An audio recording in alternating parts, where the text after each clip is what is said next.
Hi friends, welcome back to my channel. ఈ రోజైతే శ్రావణ మాసం 3వ రోజు ఆదివారం. ఈ రోజైతే ఇంటి ముందు ఈ విధంగా ముగ్గేసుకున్నాను చూడండి, కడిగి. ఇంకా ఇంట్లోకి వెళ్ళిపోదాం, దేవుడి దగ్గరికి వచ్చేసేయండి. చూడండి, నిన్న శనివారం పూజ అయితే తీయలేదు, ఇంకా ఉండని అని చెప్పి నేనైతే నిన్న నైటే తోమ పెట్టుకుంటాము, రోజు అదే చేస్తానండి.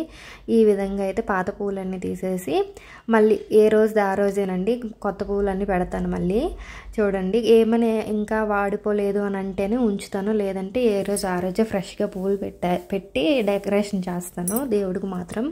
చూడండి, మా ఇంట్లో ఏ విగ్రహాలు ఉన్నాయో, కృష్ణుడు, ఇంకా సరస్వతీదేవి, ఇంకా శివలింగం ఉంది, ఇంకా అన్నపూర్ణాదేవి ఉంది, షిరిడి సాయిబాబా ఉంది, ఇంకేం సుబ్రహ్మణ్య స్వామి ఉంది, లక్ష్మీదేవి ఉంది, ఇంకా సత్యసాయిబాబా, షిరిడి సాయిబాబా, ఇంక ఇవన్నీ ఫోటోలు ఉన్నాయి కదా, అన్ని ఫోటోలకి ఇంకా ఇది చేసేసి ప్రసాదం పెట్టుకొని దీపాలు రెడీ చేసుకొని దీపాలు కూడా వెలిగించేసాను.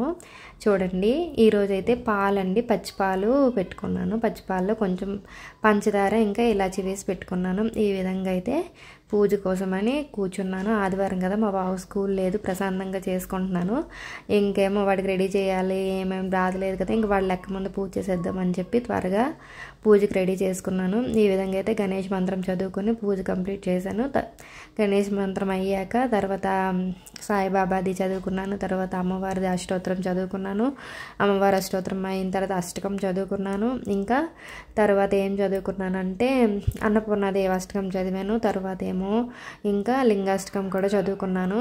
ఈ విధంగా అయితే నా పూజని నేను ఈ విధంగా చదువుకొని చూడండి, ఒక హాఫ్ అన్ అవర్ నుండి 1 అవర్ మధ్యలోనే నా పూజ రోజు అవుతుందండి. ఖాళీ ఉంటే మాత్రం ఖచ్చితంగా ఇలానే చేస్తాను.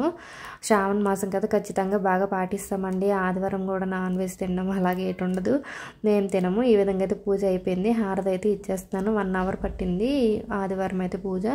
చూడండి, హారతి తీసుకొని కళ్ళకు అద్దుకున్నాను. ఇంకా టైం అవుతుంది కదా, మా బాబులు వేస్తాడని చెప్పి పాలు మరిగించాను. ఇంకో పక్కేమో సేమియా పులిహోర చేద్దామని చెప్పి వాటర్లో ఆయిల్ ఇంకా పసుపు వేసి పెట్టాను. ఈ గ్లాసు 2 గ్లాసులు సేమియా తీసుకున్నాను. ఈ లోపేమో ఎండ ఎక్కిందండి చాలా రోజుల తర్వాత అని చెప్పి వాషింగ్ మిషన్లో బట్టలు వేసి వచ్చాను. చూడండి, నా కిచెన్లో ఆంజనేయ స్వామిని పెట్టుకుంటాను. ఈలోపు బాగా వాటర్ మరిగాయి, సేమియా వేసి ఉడికించుకున్నాను. ఒక 10 మినిట్స్ ఉడికాక ఈ విధంగా ఉంటుంది. ఈ లోపు అయితే కళాయిలో ఆయిల్ వేసుకొని పోపు దినుసులన్నీ వేసుకున్నానండి. ఆవాలు, పచ్చిమిరపకాయలు అన్నీ వేసుకున్నాను, ధనియాలు అన్నీ వేసుకొని మనం పోపు ఎలా వేసుకుంటాం పులిహోరకి ఆ విధంగా వేసుకొని చూడండి ఎంత పొడి పొడిగా ఉందో ఇలా ఉడికించుకోవాలి. ఇవన్నీ ఫ్రై అయిపోయాయి కదా, అందులో సేమియాని కూడా యాడ్ చేసుకొని కొంచెం సాల్ట్ ఇంకా నిమ్మకాయని కూడా యాడ్ చేసుకోవాలి. చూడండి, ఈ విధంగా యాడ్ చేసుకొని బాగా కలుపుకోవాలి. ఈ లోపు అయితే మా బాబు లేచాడు కదా, ఈ పులిహోర మధ్యలోనే వీడికి స్నానం కూడా చేసేసాను. దేవుడు దండం పెట్టిన తర్వాత దేని కూడా డాన్స్ చేస్తున్నాడు. ఇంకా మా హస్బెండ్కి ఒక ప్లేట్లో వేసి ఇచ్చేసాను. అందరం తినేసాము. తినేసాకైతే బట్టలు ఆరేయాలి కదా, ఎండపోతుంది వేగంగా అని చెప్పి ఇంకా ఇంటి ముందు అయితే ఈ విధంగా మాకు స్టాండ్ ఉందండి, ఆ స్టాండ్ పైన ఆరేసాను. చూడండి, చాలా రోజుల తర్వాత ఇంకా బయట కూడా ఆరేసాను. ఈ లోపు పప్పు పెట్టానండి. తినే టైంలో పప్పు కూడా ఉడికిపోయింది. ఈ విధంగా నిమ్మకాయ తొక్కలను ఎప్పుడు పడేయొద్దండి, దేవుడి సామాన్లు తోముకోవడానికి బాగుంటుంది. ఇంకా మా బాబు టిఫిన్ సరిగ్గా తినలేదని చెప్పి వాడికి పింక్ జ్యూస్ అంటే ఇష్టం కదా, అందుకని చెప్పి వాడికి దానిమ్మ పిక్కలు వలిసి జ్యూస్ చేశాను. ఈ విధంగా అయితే జ్యూస్ చేసి తెచ్చిచ్చాను. వాడైతే తాగుతాడండి, ఇదైతే బాగా తాగుతాడు పింక్దని చెప్పి. ఆ తర్వాత మా హస్బెండ్కి ఏమో వాటర్ మెలన్ జ్యూస్ చేసి ఇచ్చాను. ఇంకా లంచ్ టైంకి ఏదో ఒకటి వంట చేయాలి కదా, అలా అని చెప్పి కాలీఫ్లవర్, పొటాటో, ఇంకా మిల్ మేకర్ కర్రీ, ఇంకా సాంబార్ చేద్దామని చెప్పి పప్పు కూడా ఉడకపెట్టుకున్నాను కదా.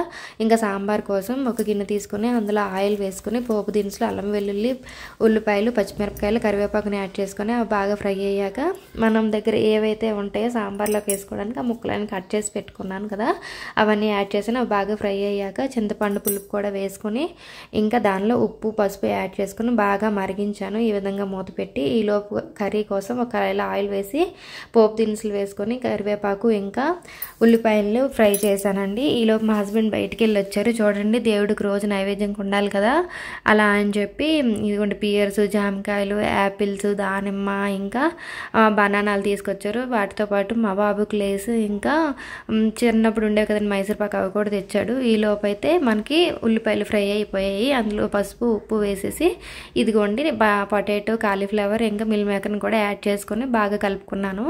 ఈ లోపు అయితే మన చారు మరిగిపోయిందండి. అందులో పప్పుని యాడ్ చేసుకొని ఇంకా కొంచెం వాటర్ కూడా యాడ్ చేసుకొని కారం వేసి బాగా మరిగించుకున్నాను.